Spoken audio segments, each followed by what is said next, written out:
and welcome to the show where we share the stories of the many who intersect with our healthcare system but are rarely heard from.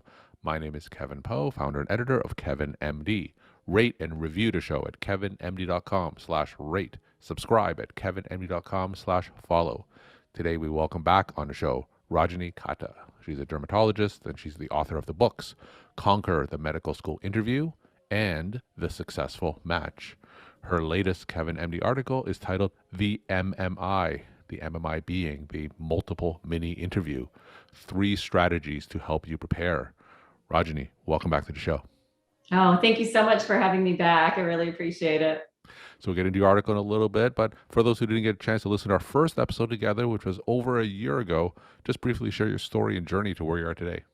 Well, I'm a dermatologist and I was at the Baylor College of Medicine for most of my career in academics, where I was in charge of medical student education and dermatology for the basic sciences. And so during that time, I really mentored a lot of medical students and written quite a bit on medical education, and also written several books for pre-medical students on how to achieve success in their journey in medicine. So I really love mentoring and helping students. So you're at the forefront of the medical school application process. What do you see are some of the latest trends? Well, I mean, the trends coming in last year were really surprising, an 18% increase in applications to medical school. And that's projected to continue to increase, maybe not quite as dramatically, but definitely increasing competition for medical school. Now, those pre-medical students hoping to do successful in their application and interview, what are some of the latest tips that you have that may not have been publicized out there? What's something kind of behind the scenes that these applicants should know about? Well, I think if you talk to pre-medical students, there's a lot of emphasis on the MCAT and your GPA, like exactly what is your GPA? Is it a 3.5? Is it a 3.6?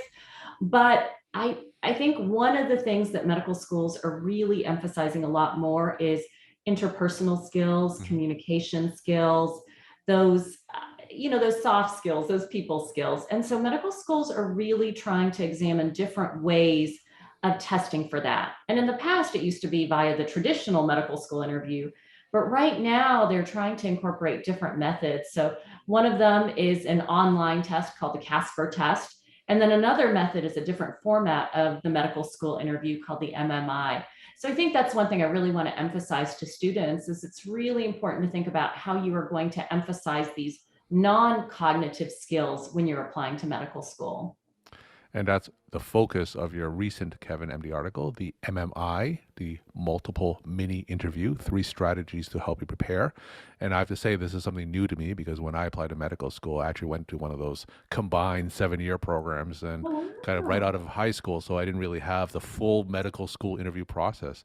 So before talking about this article, give me a little bit about the background of the MMI, what exactly it is, and how many medical schools actually use this tool. well, the MMI was developed over a decade ago, and it was developed at McMaster's University in Canada. And they were trying to test out different ways for evaluating these non cognitive skills. So, how do you test for empathy? How do you test for creative problem solving, for collaboration? So, they devised a test that they continue to modify. But basically, the standard structure of the multiple mini interview is that you have probably about anywhere from 7 to 10 stations that you rotate through. So it can be really anxiety provoking because Yeah. at each station it's a different prompt. So medical schools use it. They format it slightly different from school to school, but let's say the typical one is 8 to 10 stations. And you walk up to a door and there's a piece of paper on the door with a prompt. And you have 2 minutes to read that prompt. And then you walk into the room and your interviewer's in the room. And you'll have maybe 8 to 10 minutes, 5 to 8 minutes with the interviewer, and you're responding to the prompt. And so now, as of last year, the MMI was used in the admissions process by over 50 United States medical schools and multiple Canadian medical schools. So it's actually continued to just expand in terms of how many people are using it. So give us a sense of what exactly that experience is. What are some sample prompts that these applicants may encounter? Right? As you're hearing that, like you walk up and there's a piece of paper and you have 2 minutes to read that piece of paper. Well, some of them are scenarios where you're asked to role play or act. So a really common one might be an angry patient. So you're given a little history that the patient was up all night and is now asking for the charge nurse because he's really upset with the care that's given. You have to walk in and now play the role of the head nurse and help diffuse the situation with the angry patient. So that's one example, is an acting station. Another one is a task station, and an example is an origami station, where you walk in and there might be two applicants, and one of the applicants is asked to give instructions for somebody. You're seated back to back and one of you gives instructions and the other one actually makes the origami paper crane, and you're graded on things like collaboration and communication and how well you respond under pressure. So that's a really tough one, is the task station. And then the final station is a question station. And these can be all sorts of questions. So I don't know what's asked at particular medical schools. Those are confidential. So medical schools will provide samples of questions that they've used in the past, or, just to help students prepare, of different kinds of questions. And they really cover the gamut. So ethical questions in healthcare might be one. I think this year they're probably going to be asking pandemic related questions. So for example, how do you deal with vaccine hesitancy in a patient who is refusing a vaccine? That might be an example of one type of question. And then there's also traditional interview questions that they may ask. There are definitely ethical questions that have been covered in past. So that's the third type, is the question prompt. So that sounds like a pretty high stakes interview process. Almost sounds like some type of game show almost. So It tell does. me, you're talking about article 3 strategies to help you prepare. So how can these applicants prepare for something like this? Well, I have to say one of them is really practice, and you're never going to know exactly what prompt you're going to be given. And if you go online, there are blog posts with 200 different potential MMI prompts. So I wouldn't say you have to try to memorize particular prompts, but I do think one key strategy is to practice giving short talks.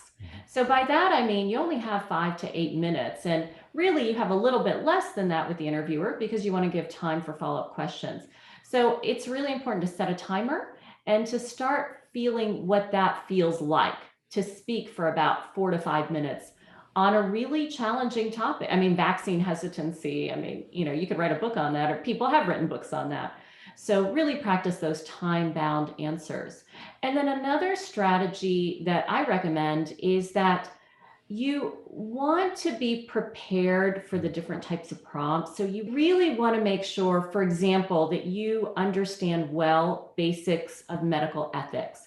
If you're a pre-medical student, and let's say you've done shadowing, you've worked in a doctor's office, that still is not enough to give you a really strong understanding of the basics of medical ethics. So it's really important to start reading about some of these areas. So the basics of medical ethics, and then definitely, certainly keeping up with current events in healthcare. As I mentioned, I think this year, vaccine hesitancy, the concept of individual autonomy versus the public good, the ethics of quarantining, racism in healthcare. And so I recommend that students keep up with some of those current issues, and certainly via your blog is a fantastic place. I mean, we have some really wonderful clinicians and experts in their fields who are writing for the public. And so I think that's a great place for students to start. And then just being aware of what the MMI is like, so that you're not horrified when you walk in and your interviewer is like, why have you kept me waiting? I'm so angry. That's another key strategy. So in general, how much time should an applicant prepare if they know a school is going to give out the MMI as part of the interview process? Oh, I have to say that this is not a 1 week intensive one and done. This is really something that I would recommend that you start now. You spread out your preparation over several months, because the different pieces of that can really take a while. And other pieces of it are talking to your colleagues, your family members, other people in medicine about some of these issues. You really want to become well informed. And then the practice, of giving short talks and getting feedback on that, That's also something that you want to spread out over a period of several months. So this is not pull an all-nighter and cram. This is a small bit of studying or preparation rather over a period of several months, I think is the best way to go. And does this replace a traditional medical school interview, or is this in addition to a traditional interview?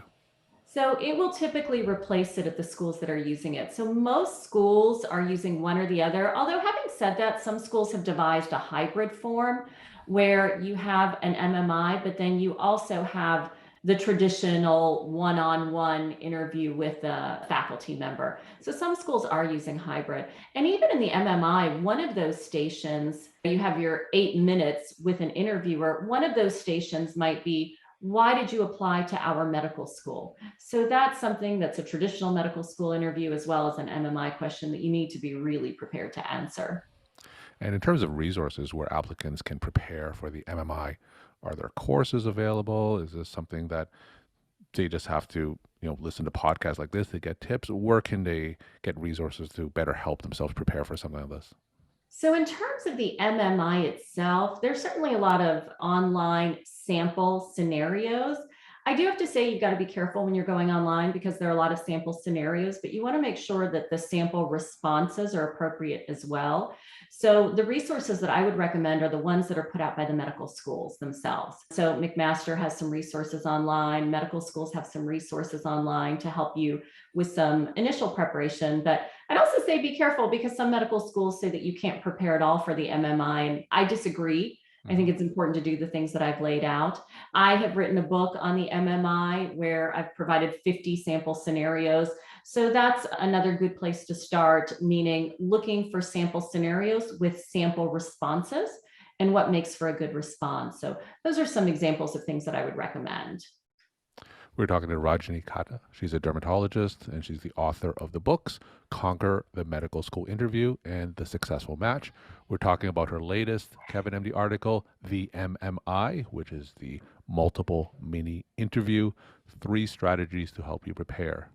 So, Raji, what do you see the trend of the MMI? Do you see this growing and more medical schools adopting this, and eventually this is going to become the norm? Judging from the trajectory over the last decade, I do think it's going to continue to be utilized by more medical schools. I think just with the fact that medical schools are placing more and more emphasis on these interpersonal skills, these non cognitive attributes, and they're seeking ways to evaluate that, I think the MMI is going to continue to be used by more and more schools in the years ahead. And my final question, what are some of your take home messages that you want to leave with the Kevin MD audience? Well, I think my main take home message is that you can start to prepare. You can never predict what scenario you're going to be asked, but you can start to prepare small bit at a time. And the key is to use that preparation to help increase your confidence so that when you see that 2 minute prompt, you'll be able to walk in that door with confidence. And how can people reach you? So we have a lot of blog posts and some podcast episodes as well on our website, thesuccessfulmatch.com. That's the best place. Rajani, thank you so much for coming back on the show, sharing your time and insight. I appreciate it. Thank you.